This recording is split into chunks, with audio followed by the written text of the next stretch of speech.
Hi, thanks for joining me today for the district-wide PD session on English language arts and artificial intelligence. Let's begin with a prayer. In the name of the Father, the Son, and the Holy Spirit. Heavenly Father, we come to you today asking for your guidance, wisdom, and support as we begin this day's professional development. Fill us with your grace, Lord God, as we learn today for the good of all of our students and for the service of humanity. We ask this in your name. Amen. In the name of the Father, the Son, and the Holy Spirit. We acknowledge that Treaty 6 territory on which we stand is the ancestral land of the Indigenous peoples and is common home to everyone in virtue of God, our Creator's gracious gift. So today's session, as you can tell, is pre-recorded because I don't know how calendars work. So this video will remain up kind of for as long as my YouTube account exists for your viewing pleasure. But if you are accessing this live in the moment, the afternoon of February 16th, then I would say feel free to participate in the chat. Put any questions or comments that you have there in a live kind of situation. There are very likely other teachers that are willing to engage you in conversation, but also it's a place for me to access later as a record of kind of the questions and the things that are still out there. So if you make a record of what it is you're looking for, I will be able to find the time to create those things for you. So let's begin with talking about artificial intelligence. The kind of AI what we're going to be discussing today in this session is conversational AI. But artificial intelligence, which is what AI stands for, already does exist kind of in your classroom and in your lives. Grammar check, speech to text, we're actually expected to provide those things for students these days. And that is powered by the same kind of technology that powers a chatbot like ChatGPT. Maybe lesser known, but if you're using Skip the Dishes or like a Google Maps app, anything that's kind of predicting pathways and related to time, it is an artificial intelligence that's kind of doing that calculating, gathering up all the data that exists from phones all over the city and kind of putting that together. If you have something like Google Home or you're using Siri on your phone or Alexa, that is also a form of artificial intelligence. But those forms of artificial intelligence are kind of very robotic, if that makes sense, right? When you ask them, you hear like a robot voice speaking to you, and you're not having conversation necessarily. It's more like giving commands. ChatGPT and the Google version, Bard AI, are called conversational AI. And they are essentially doing the same things that those other apps that I mentioned before are doing, but the data is presented to you in a way or what sounds like a human voice. And the ability to ask questions like that and then to receive the answer back in that way is kind of what sets ChatGPT apart from the places that AI already exists in our lives. This here is kind of an amalgamation of articles that I'll be beforehand related to ChatGPT in the classroom. And those links are live and they exist, I think, in the YouTube description of this video. So if you are looking for, other ways to kind of engage with this topic with an educational lens, like those articles are definitely out there. That this program ChatGPT went live in December. That's when I first started playing with it. And, the articles were quick to follow with people kind of saying, oh, is this the end of the essay? Is this going to destroy school? Or are we going to, are kids stupider now than ever? Same question they've been asking since kids were invented, right? So this is kind of part of like a larger cultural conversation that's happening in school divisions like all over the world, really. ChatGPT exists in every language. So this isn't specific to North America. This kind of technology is ubiquitous kind of everywhere. Throughout this presentation, I'm going to have these kind of random slides with quotes on them from kind of people from across North America. They're from that New York Times article, which is linked again in the PowerPoint. And the headings kind of have to do with the fact that ChatGPT, people acknowledge, is imperfect. It does make mistakes, but it's also very powerful. What's kind of nice about it as a tool is if we just kind of acknowledge its flaws at the outset, we always kind of have this but in our heads, it's skepticism. And I really think that that's kind of step one when it comes to critical thought, right? This isn't being presented as something that is the answer. It is just another possibility for us. Some people think that AI has no place in education because it will take away a student's motivation or capacity for critical thought. And I do want to talk about that today. There are some students who are also worried about what this means, right? Does it mean that I won't learn how to think? Does it mean that I won't have to learn how to create things? I think that if we're looking probably more at our proficient to excellent end of kids, those are students who are motivated by the ability to create and the ability to kind of be intelligent. And To an extent, I think they are also feeling maybe not threatened, but curious, apprehensive about what this means for them. Other people will say that chatbot is inevitable. It's part of the future, and AI has kind of creeping more and more into our lives all the time. This is just a place where we're being given that kind of heads up. But because that creep is inevitable, that it's a school's job to make students familiar with the technology, the same way that we teach typing. Do we still do that? Our English curriculum predates the concept of AI by quite a large margin, but can we kind of use it then in places where we see things like media or sources or reference materials and say, okay, where does artificial intelligence fit into those parts of the curriculum? I kind of see ChatGPT as having my own little robot butler. There's all sorts of things I think that you can have it do for you to bring efficiency that we would have otherwise spent scrolling through Google results or amalgamating information ourselves. Now there's a program who will do it for you. And I don't think it's immoral to have it do that. So let's talk a little bit about what the application looks like when you're using it. To access it, and access is free, you need to have an OpenAI account. So over there on the left, it's just openai.com. You visit there, you sign up for an account using an email that you want to. There is a Chat GPT Plus version, which I have not subscribed to, but there is also a free version that you have kind of a lot of excellent features. So I do not recommend that you sign up and use ChatGPT while watching this video because it's one of those things that's kind of difficult to focus on these two things at once. So if you are going to do it, please pause the video and then go play and then come back. But just to kind of walk you through what the page looks like. So when you open it up there on the screen, there's kind of like the examples, capabilities, and limitations of the program. In terms of limitations, this thing has been programmed to avoid bias. It will not say racist things deliberately or harmful things or kind of produce things deliberately that point towards violence. So that's nice. It is also only accessing information that's available on the internet for free up into 2021. So that's kind of as recent as it is. That said, the artificial intelligence is capable of learning, and we'll get into kind of how you can teach it or take advantage of that. This isn't like a chatbot that knows all. It knows all of what the internet had on it up until 2021. And you are well aware that the internet has all sorts of questionable stuff on there, right? So that is to say that it represents kind of the recorded knowledge present on the internet that was available for free up until 2021. What ChatGPT has access to is the same things that a Google search would give you access to. So it's not representative of human knowledge. It's representative of available knowledge for free up until 2021. A major limitation is right there post the very top that it does occasionally generate incorrect information. And so again, it's not like an infallible all-knowing machine, or at least it knows all insofar as a human being thinks it knows all. The left-hand side, the dark bar there, what it will do is it'll store previous chats that gets tied to the login that you use. The title just defaults to the first question that you ask it. So if you have a session like on a theme, then that's handy for searching. And otherwise, the bottom little square there with the cursor is where you put the questions, and that's what kind of conversation just kind of takes off from there. So I'm going to start with our first quotation from the New York Times article, blog thing. Just read this out loud and we'll go from there. I personally believe that the use of chatbots and AI in schools is dangerous for motivation and knowledge. Why write if a bot does it for me? Why learn when a bot does it better? I find this similar to the lack of motivation faced in math classes across the world when the portable calculator was invented, and it is plausible that the same can happen in English class if this AI is used. Kids, especially high schoolers and teens, would love to generate their challenging assignments. Quite frankly, I'm terrified of ChatGPT's growth among the younger generations, mainly for the intelligence and motivation of the kids, but also for the future of English as an art and skill to be learned, not generated. This is from Jonathan. This isn't a picture of him, like that's a stock image, but I don't know, that guy looked like a Jonathan to me. So let's talk about this just kind of to start off, right? What are our initial fears when it comes to does AI threaten us as English teachers? The last sentence is the one I want to start with, which is English is an art and a skill to be learned and not generated.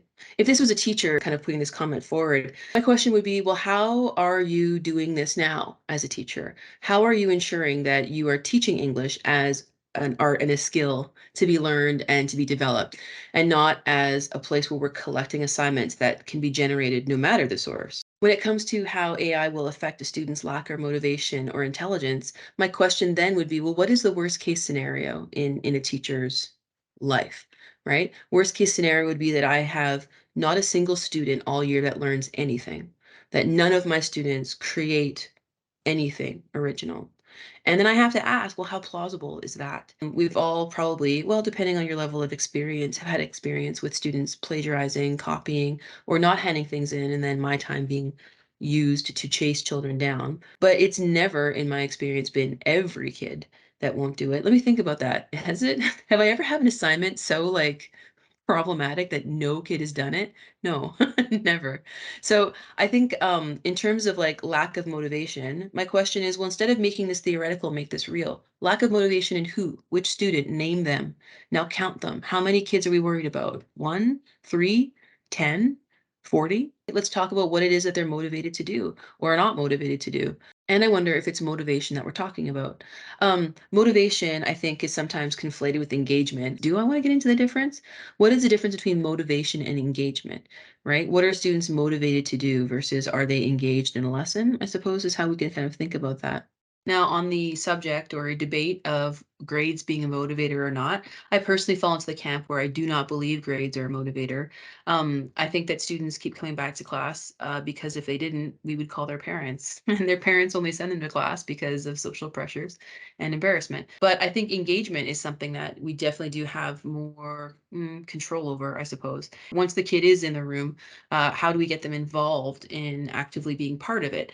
And people have heard me talk before about setting up your classroom and your grade book as a way of tracking skills that are being developed as opposed to a way of tracking products that are being created. And I think that focusing on process over product is a way of us reframing curriculum and reframing the way that we spend our time in class, a place where the student must be engaged in developing those skills, and I'm the teacher, I'm engaged in observing the development of that skill and measuring it when it's appropriate. Uh, if you do want to talk to me more about setting a grade book up that way, I'm always happy to geek out and talk about that kind of thing. If you focus on process over product, then ChatGPT becomes useless. This quotation comes from a blog from Ed Week, and I'll just read a little passage from that blog. In the world of K to 12 education today, there's a heavy emphasis on products and tangible evidence, often to the detriment of process. Process can be messy. It's imaginative, it isn't standardized, and it's hard to quantify. Students and families often expect to see clear criteria for success or a high grade. If the only thing that seems to matter is the product, a piece of writing on a given topic with a certain number of words, it's easy to see how students would feel justified in using a chatbot to generate something they can turn in. Much as math teachers may struggle to get students to see the value in learning how to do long division when a calculator will do it for them, we as English teachers are going to have to work to get students to see the value in writing as a process rather than as a product. Now, I mean, is incumbent on the teacher to actually see the value in the process. And I think that work starts with the gradebook because Power Teacher Pro, kind of like ChatGPT, is another example of a tool that has influenced the behavior of teachers and administrators in a way that it should not. The tool should serve us, not the other way around. I'm always happy to talk about framing a gradebook in a way that focuses on process over product. It's probably not the place to talk about it now, though, but give me a call if you want to hear my spiel. But as we kind of go on in the presentation today, just know that that's the approach that I do take to teaching ELA 7 through 12 is focusing on students constantly developing the skills that are outlined in the program of studies. And yes, they do that sometimes by doing it in a product, but I also want to talk today about when can they not, and how can I use ChatGPT to help me put that together. Here's another quotation. A teacher at my school recently asked her class to use ChatGPT to write papers on the novel they were reading in class. The students also wrote their own papers and compared the results. I found this teaching method to be extremely accommodating and productive. Rather than framing ChatGPT as a way to cheat, and therefore encouraging students to secretly use the forbidden program, teachers can show their students how to use it to their advantage while still keeping their own original ideas. In today's world, technology is quickly becoming more intelligent, but I don't think we have to fear it. So I think it's fair to say that this is the major initial concern that a lot of teachers have when it comes to processing or integrating this chat GPT into the classroom. If a student can just ask a chatbot to create work for it, why would the student not do that? And therefore, we should ban it, and the students shouldn't be allowed to access it at school, right? Because then they just will. And I think that what this quotation speaks to is that if we ban it, students will just find a way to do it anyway, secretly. And then it becomes the game of who can outsmart who. And even as soon as chatbot was released kind of back in December, people were running it through plagiarism detectors and kind of saying, oh no, it beat the plagiarism detector. And then someone created a better AI detecting plagiarism detector. And then it just becomes a battle of the bot, right? Who can create a better thing? It will always kind of find a way to work around whatever plagiarism detector that you might have. And it just becomes a battle of who can build the better bot to outsmart whom. And it's in the meantime, no one's learning anything. So the question then becomes, how do we show students how to use this to their advantage, and how can we use it to our advantage, while still attending to the parts of curriculum that we want to attend to? The other thing I think that's worth talking about in terms of cheating and plagiarism is just itself as an entity.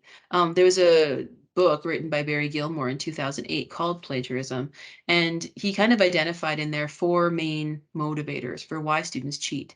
And those motivators, which are there on the screen, I think, is just kind of human behavior. My personal approach to plagiarism is that it sucks, and it sucks to be on the teaching end of it, right? Because it feels like personal betrayal for whatever reason. I trusted a student to hand in unique work, they betrayed that trust, and now I'm insulted.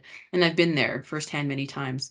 Uh, it at all levels, actually, 7 through 12. But looking at plagiarism as a symptom of something is a way forward, but I do see plagiarism as student behavior in the same way that I see arriving late to class as a student behavior. Lateness exists because time exists, and plagiarism exists because confusion exists, expectation, external pressure, and the temptation of an easy way out. And as long as those things are there, right, we're going to encounter the phenomenon. So, on the subject of ELA specifically, how do we work to avoid plagiarism? There are all sorts of ways, I think, to do that. Teaching new texts, bringing in new things, having students write on paper with pens and pencils, having students write only in front of you, collecting work summatively from things that students produce in front of you, triangulating your assessment. So not just collecting product, but having conversations and making observations, and giving students multiple attempts at proving that they know something or proving that they don't know something. And I think too, relying a little bit on teacher-student relationship. If I'm testing a student to see if they know a concept, and I know that they don't, and I know they know that they don't, it is legitimate of me to say, so do you understand this? And when they say no, I say, okay, great. I don't need to put you through the rigmarole of producing an essay then, because we both know you don't understand it, and I don't want you to cheat. The other thing to consider is that the work that ChatGPT creates isn't that great. So there'll be a mix of junior high and high school teachers watching this presentation, I hope. And I think after kind of playing around with ChatGPT enough, I get the sense that the quality of writing, as we measure it here in Alberta, kind of tops out around like a grade 8 student level of writing. When we are asking students for more kind of complicated writing processes, more complicated synthesis, and more sophisticated skills, ChatGPT really can't keep up to what Alberta projects it would like students to do. As I mentioned, the knowledge that it has stops around 2021. If you're teaching a classic text for which there are, for example, Spark Notes pages, Wikipedia pages, Cliff Notes, all those things that, again, anyone can access for free, then ChatGPT has that inside its compendium of knowledge. So I picked up the example here of Great Gatsby because it's such an American classic, commonly taught in high schools in Alberta. Now, one of the links in the YouTube video there is the district-wide PD ELA and Artificial Intelligence chats Google Doc. And what I did was, just because this is such like a text heavy kind of application, was copy and paste the conversations I had with it. So the prompts appear as pictures, and then the text I've just kind of copied and pasted as text in there. So here is the essay, and my prompt was, can you write an essay on the novel The Great Gatsby? And it replies so politely, certainly, here's an essay on The Great Gatsby. And it kind of created, ooh, how many words did it? Let's just count. So it created a 473 word essay on The Great Gatsby. Now it will respond to like word specific kind of prompts. So if you say, can you write me a 600 word essay? It will do so. or just say, can you write this again, but make it a bit longer? It'll respond to kind of all those things. Now, for those teachers who are high school teachers in this presentation, I did ask it a specific next question. That's the second prompt. Can write an essay about Great Gatsby on the topic of how an individual finds hope in times of difficulty? Certainly. Here is the essay on the theme of finding hope. Now, hilariously, ChatGPT does the exact same thing that a student does. It starts plugging the word hope in without any deep consideration of what that means. I think it's interesting because of, like my ongoing theory of the diploma topics, which is just always asking, do you understand why humans do things? I think it's kind of funny, ironic, and unsurprising that ChatGPT also does not have any idea why people do things. Probably because the internet is not a great example of genuine human behavior. But anyway, so this is where things kind of start to fall apart in terms of, again, the level of not just synthesis we expect from a student in high school, but the level of understanding human nature we expect from a student in high school. The curriculum that I'm referring to has to do with character motivation, right? Why individuals behave the way they do. So I'm referring to mostly the outcomes that begin with 212 that have to do with understanding character motivation, understanding personality traits, understanding kind of those features of text. Truly, we are asking students, you understood characters as they represent human behavior, right? And no, students struggle with that. And so does ChatGPT. The next prompt I gave it was, can you rewrite this essay to include quotations from the novel? And it says, certainly, here you go. Now, again, this novel is public domain, so the quotations do exist online. It's also likely pulling from places where you can find essays written about this, because it kind of just gave a list of all the hits. What it revealed is that ChatGPT struggles with synthesizing text in the same way that a student does. And I feel like this is where the wheels really come off the train, because what it did was kind of just reprint the paragraphs and attach these quotations right at the end there. And it did that consistently for every body paragraph. Now, again, if I had just kept refining my prompt, great, thank you, ChatGPT, but can you put the quotation inside the paragraph? It probably would have done that. I just kind of, want to move on to a new thing. And we'll get into kind of like refining the question and how that in itself is a skill you can help a student develop.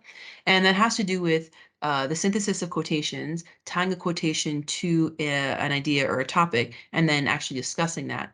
And if this ChatGPT bot is struggling with understanding human nature, it has a lot of the pieces it needs to be able to create an essay successfully, but it's just lacking the ability to execute. And this kind of puts it exactly where a student is. It would top out at about a satisfactory for a student in grade 12. But the thing is, this lets me really work on refining the feedback I'm giving to a student, because that's the bulk of where my feedback's going to fall, right? The average is 60% across the province. So most of my students are going to be there.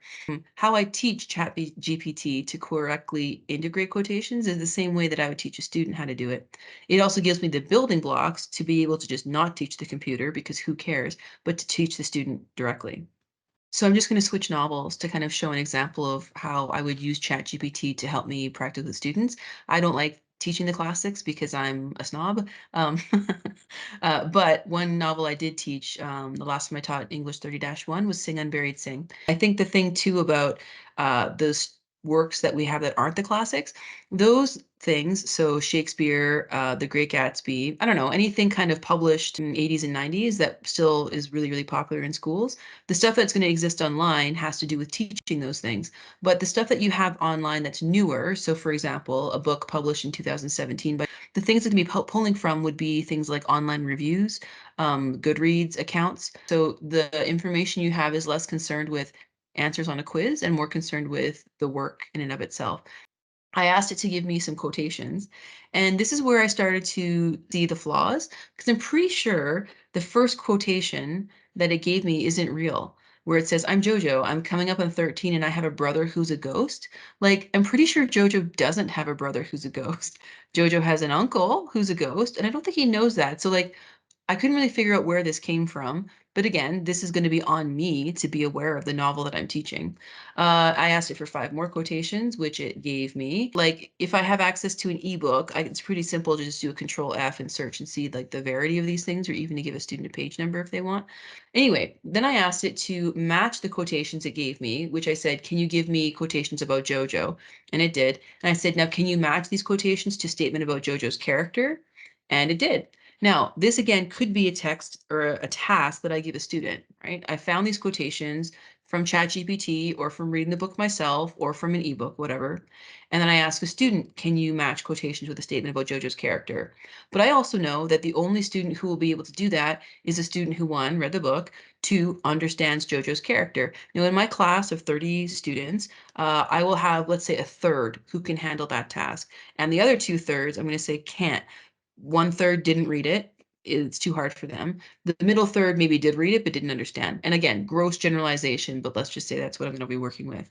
So for the students who can come up with their own character quotation for JoJo, I will have them do that because that's the skill they need to work on. For the student who can't, I will get ChatGPT to create the quotation and the character statement, and I will give them that. Right. So students are kind of always, again, working on skills concurrently, but not necessarily the same skill, just so that I'm challenging every kid in some way, but in a way that's reasonable. Anyway, it does it. It gives me the statement. I knew what it was like to want a mother, to feel incomplete without one, to suffer under the absence. Chapter 4. Statement. Jojo is a young boy who longs for the love and care of a mother figure in his life and feels the pain of her absence. So what is the task then that I would give the student who can't come up with a statement on their own or doesn't find the quotation on their own?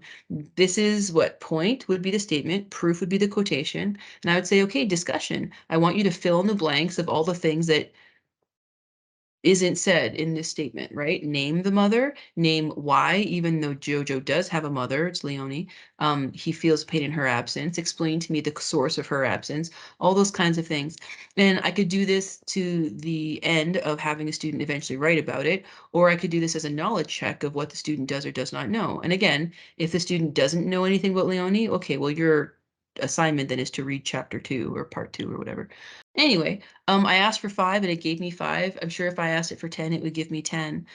This could be why would I do that? If I want the student to do 5 different examples, fine. If this is just an activity that I want to kind of occupy 10 minutes of my 90-minute block, then maybe I come up with 10 different examples for 10 different kids. And that way every kid is working on their own thing. I don't have to worry about them copying each other, or they can share afterwards like a jigsaw style and share their work and kind of compare. But just in that idea of how we teach essays like point, proof, discussion, for a student who can do all three, they can do all three. But for a student who I know is going to struggle for synthesizing quotations, you give them the pieces that they need to be able to do it. And then in terms of scaffolding, right, you take it away as they have chance to practice. I'm going to ask ChatGPT for quotations about JoJo. The second time I'll ask for quotations about Leonie.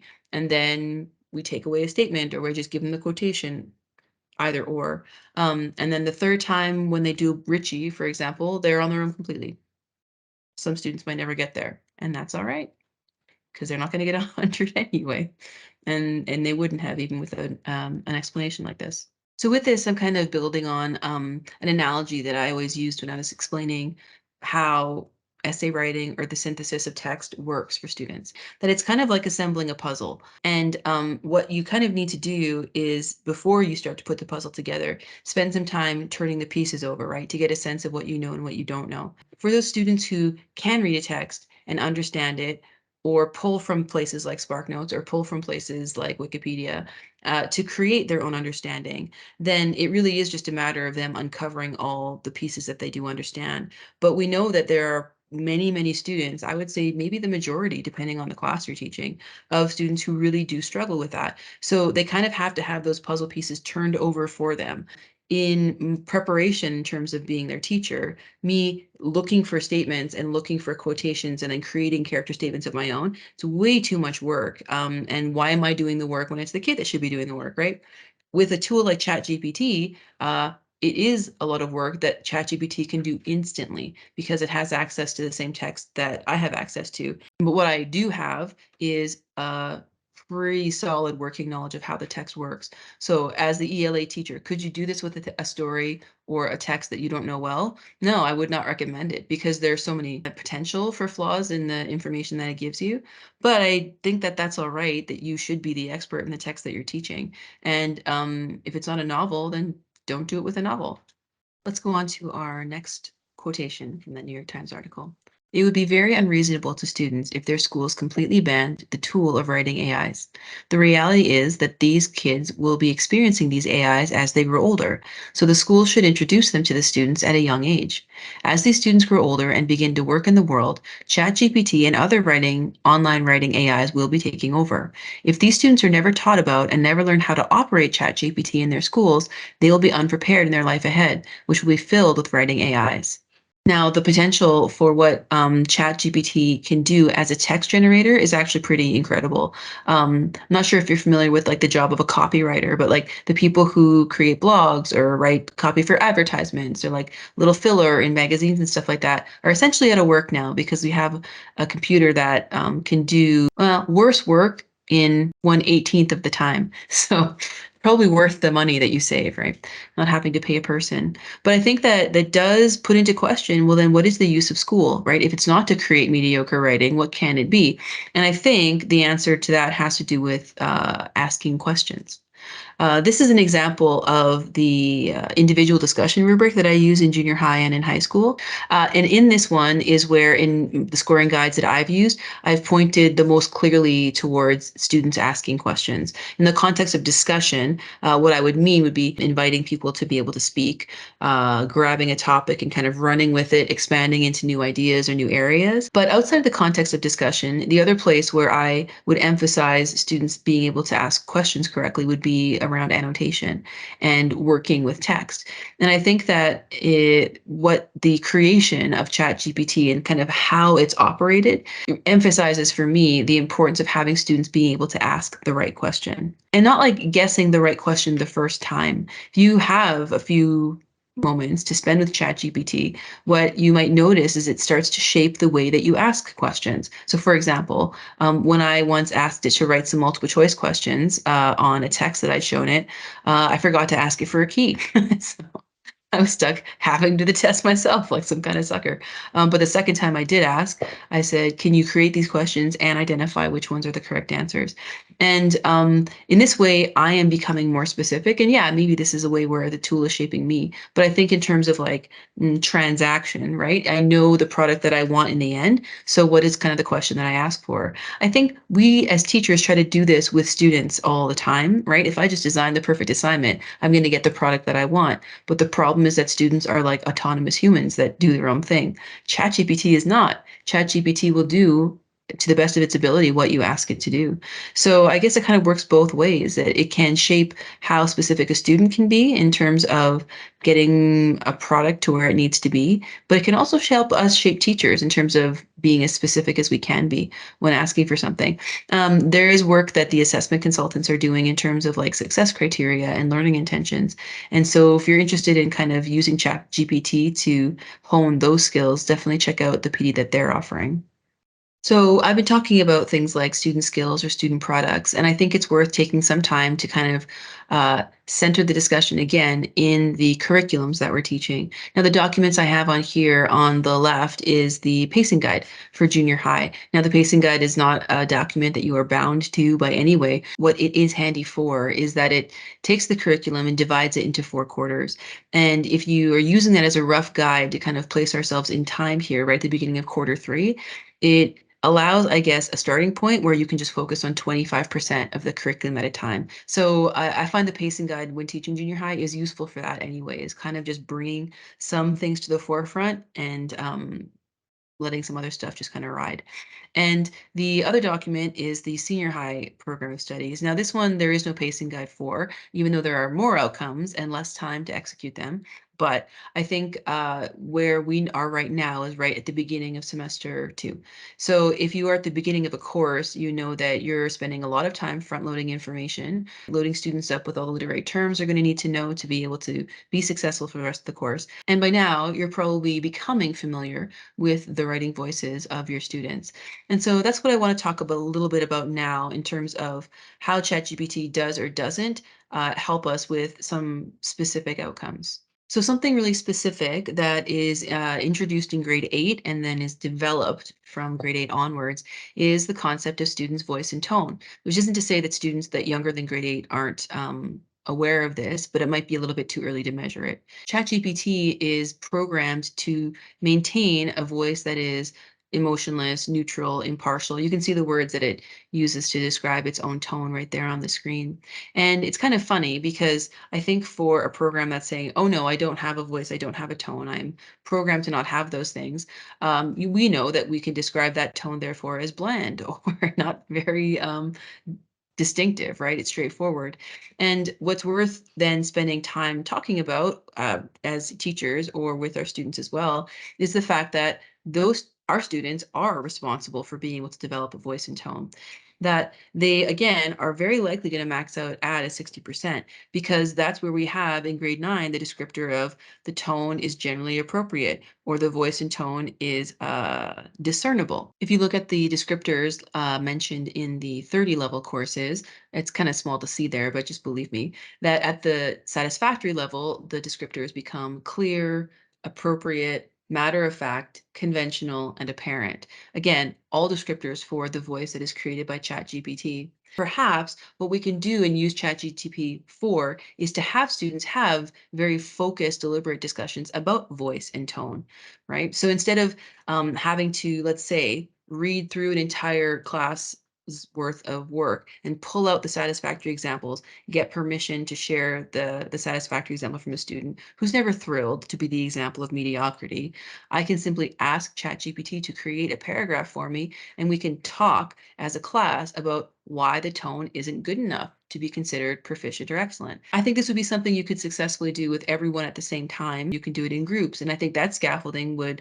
also be determined by how successful or how confident your students are. With the end goal, the June goal, let's say, of every student can do this individually, independently, and then you kind of configure your work from there. So there is a blog by Matthew M. Johnson, the link is in the notes there, where he's an English teacher and talks about the stuff that he's doing with his classroom online. He tried this with his classroom. His prompt was write a paragraph describing Michigan in the wintertime. Use lots of emphasis. And the ChatGPT did so instantly.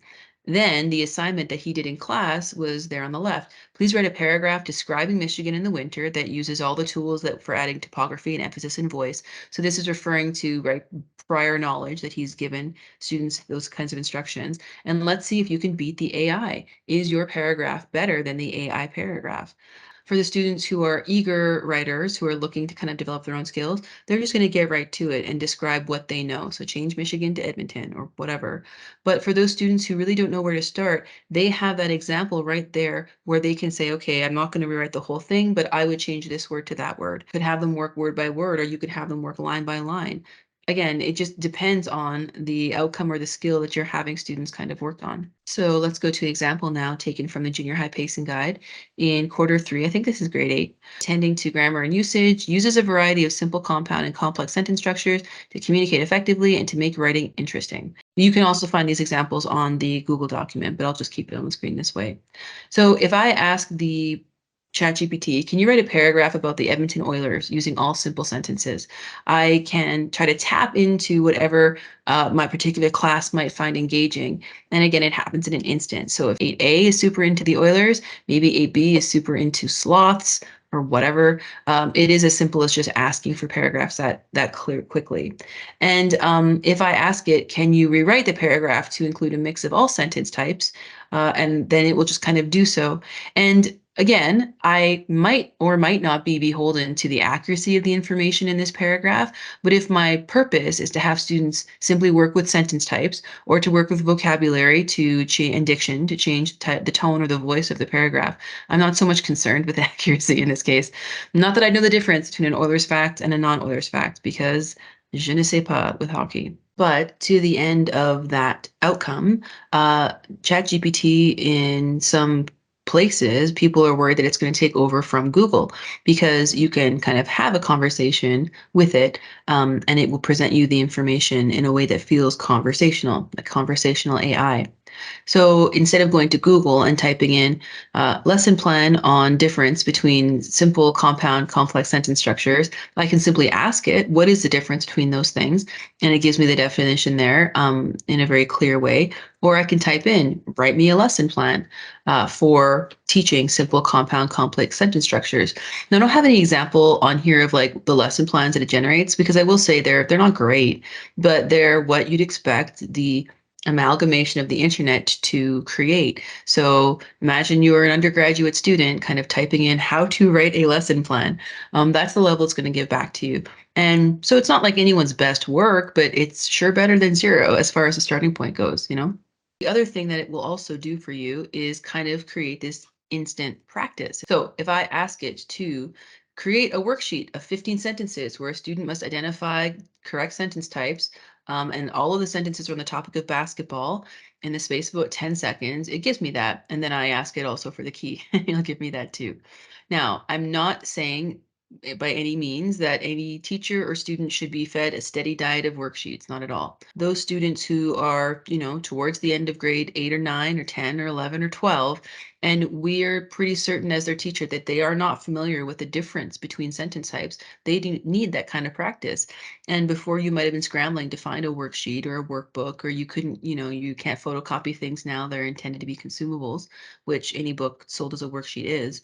Now you have a tool that will create those things for you instantly. The trick, I guess, would be to not let the kid get the key, or just to change them, because again, these activities aren't bound to the thing that you ask for. So if I create this and give it to a student with the key and I say, okay, now your job is to turn all the simple sentences into complex sentences and all the compound sentences into simple sentences, and just working back and forth like that. Then I can just say, okay, change it from the topic of basketball to um, I don't know, candy making. It really doesn't matter. I mean, I guess it's probably better to pick either something that's in line with what they're learning in other subjects in their grade, or something to do with the topic that you're talking about. In terms of for a student to be able to kind of draw on their background knowledge, I would definitely use it for this.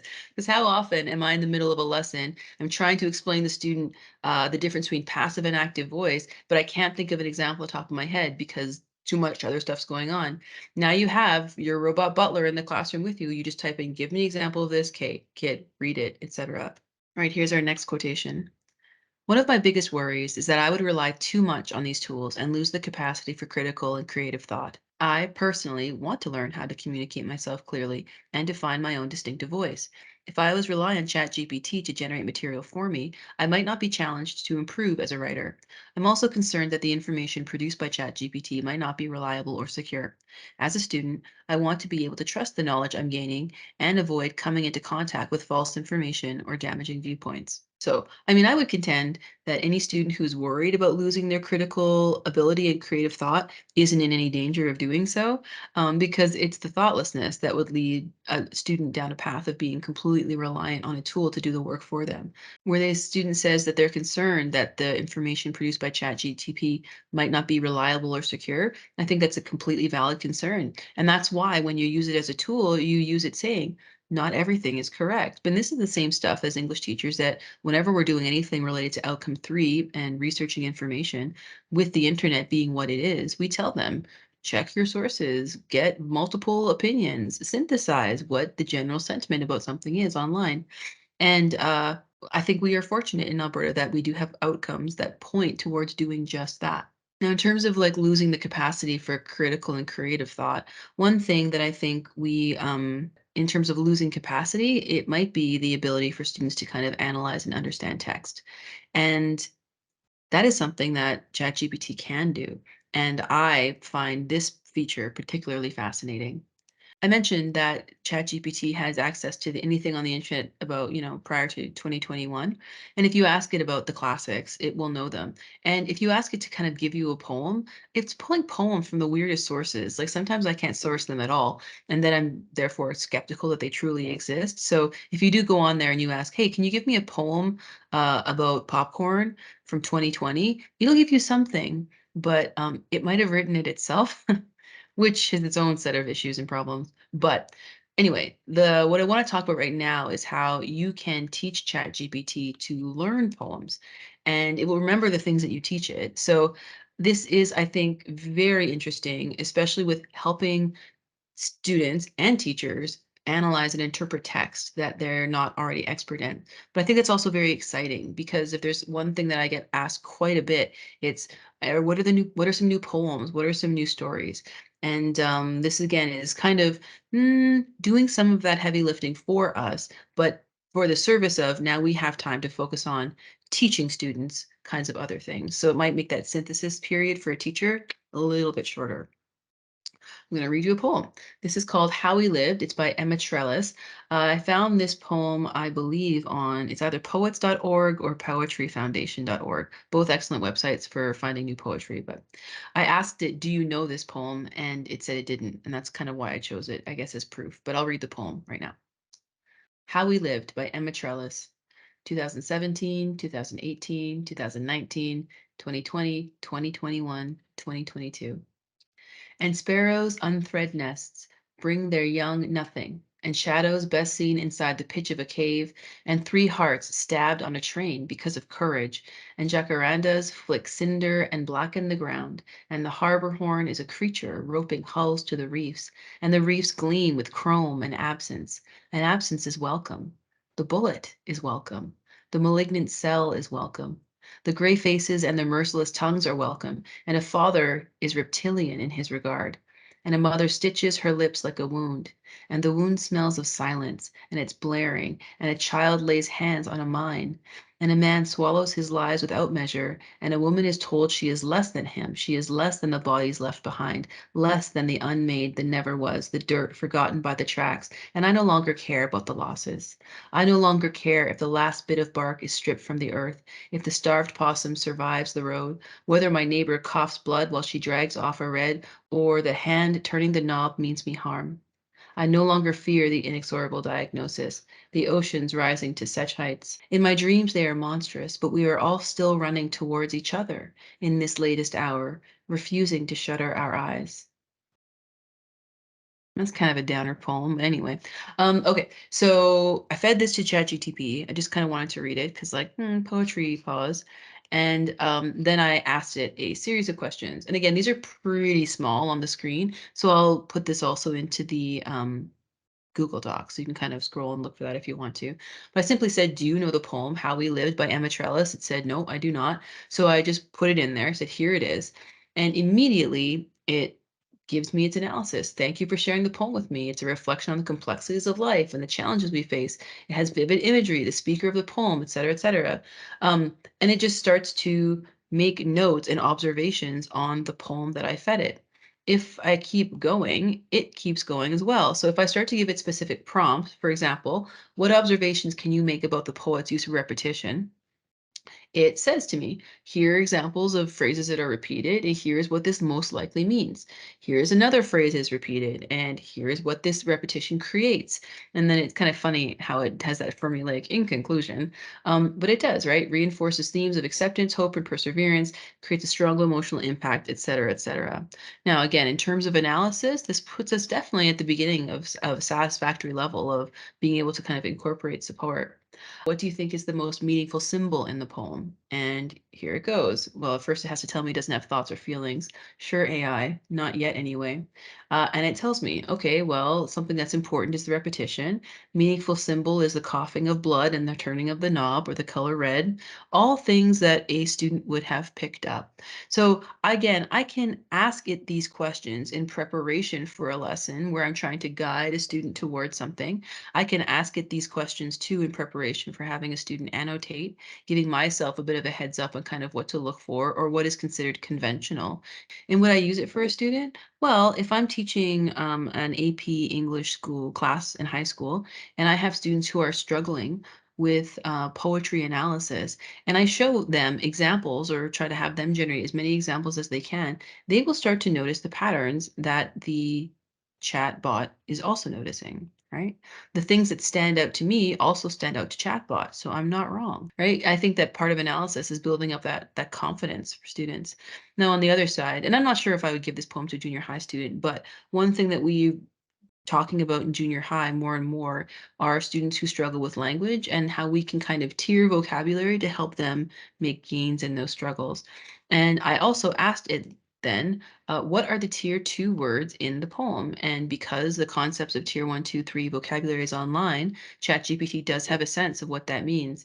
And it gave me some examples of tier two words. Now, I disagree with some of these words. I think that jacarandas is not tier two. It's definitely tier three. Like, who cares?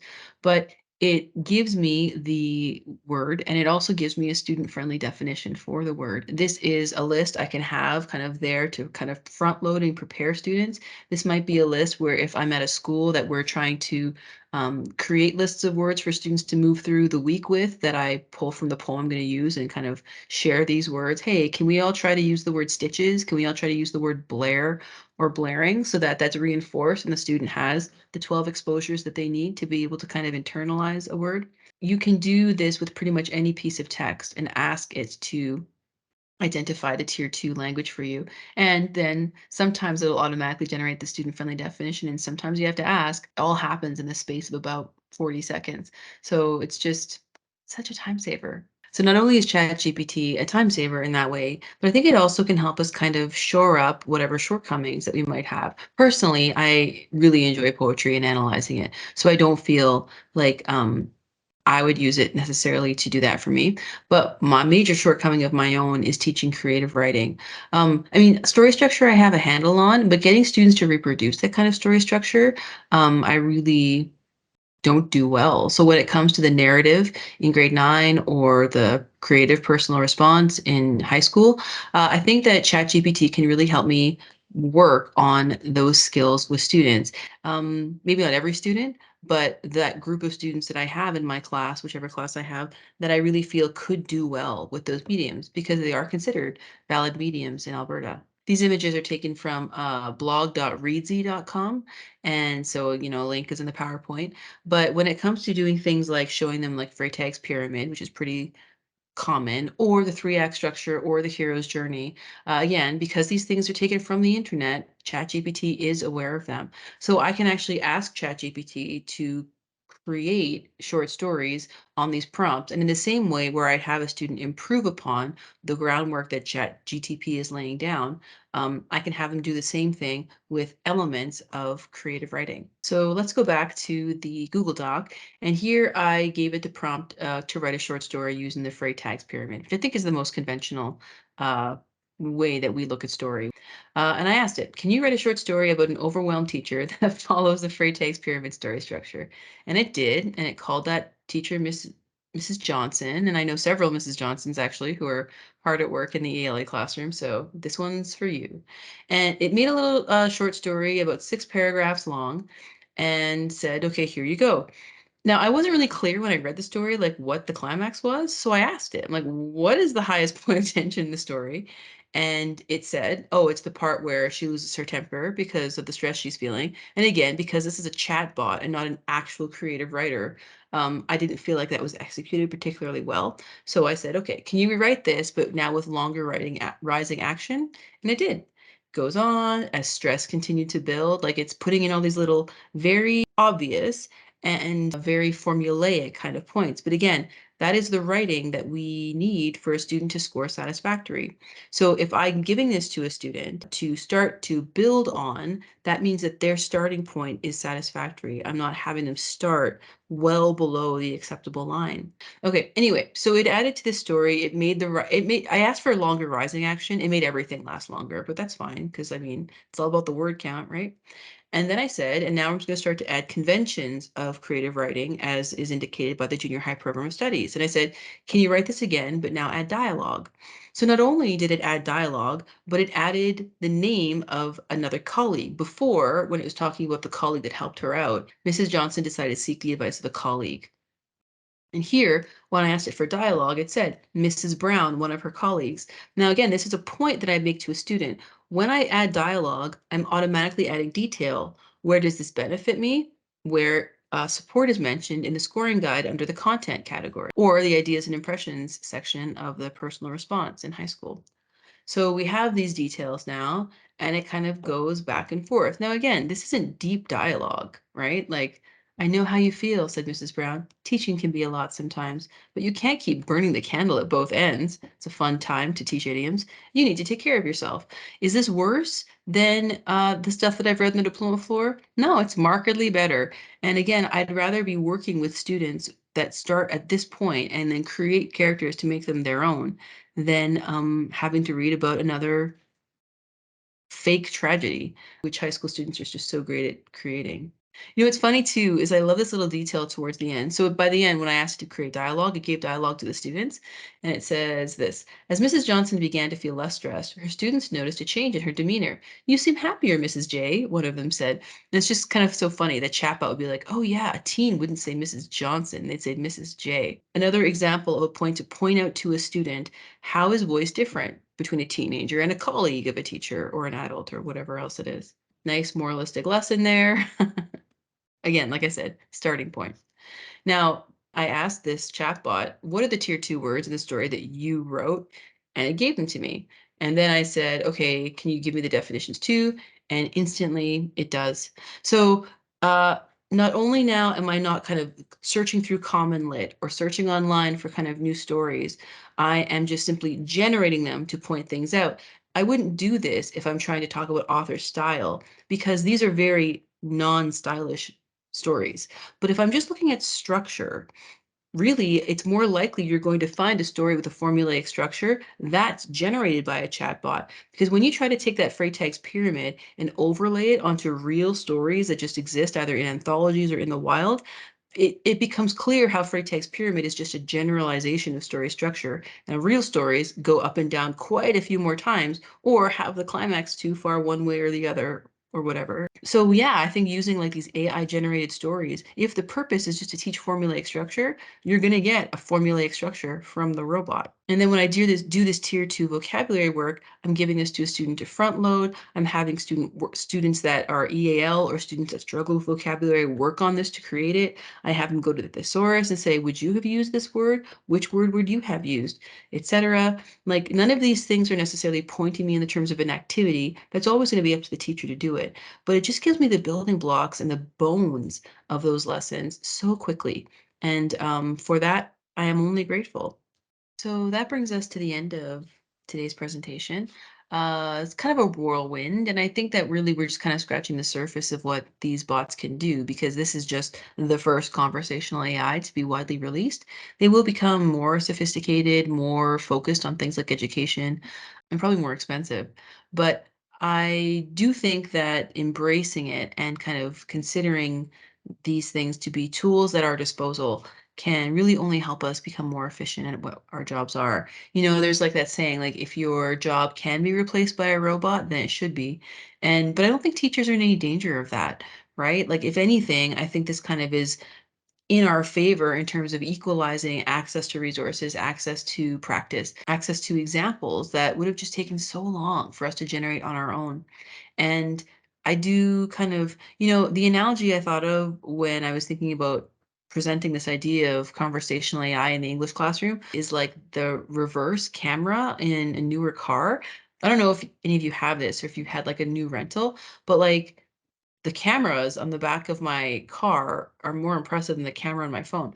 And it's like I was not taught how to use a camera when backing up, but I'm certainly not going to ignore the data that it's showing me when I'm backing up. I'm not going to only drive using my reverse camera, because sometimes I'm driving forward and I'm shoulder checking and whatever else it is. But it's such a useful tool and it gives me such immediate, unignorable feedback. I think that I would only be doing myself a disservice to ignore it. And I do feel like ChatGPT can be that way for us in the classroom too.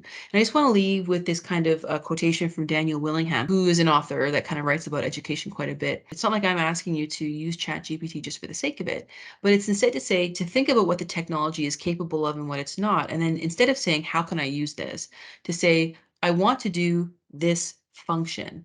Is there a tool that will help me do it? For me, I was always looking for examples of specific phenomenon that was pointed out in the program of studies: compound complex subjects, pronoun antecedent agreement, et cetera, et cetera, et cetera. But finding those examples was just taking up so much time or cost money that I didn't have. With ChatGPT, these things are instant. They appear when I ask for them. Because it's tied to a login ID, it's not going to disappear. So even as I get better at asking questions, those old questions will still appear kind of in my history. I just really encourage you, take some time this afternoon, sign into OpenAI and create a login and start just playing around. See if it's familiar with the text that you're teaching or if it has ideas for other texts. Bring a student to mind, one of your student who's on the lowest end that you're worried is cheating, and say, okay, how can I help the student? What can the student work on while the rest of the class is working on this thing? What can I give them to that is tailor-made for them?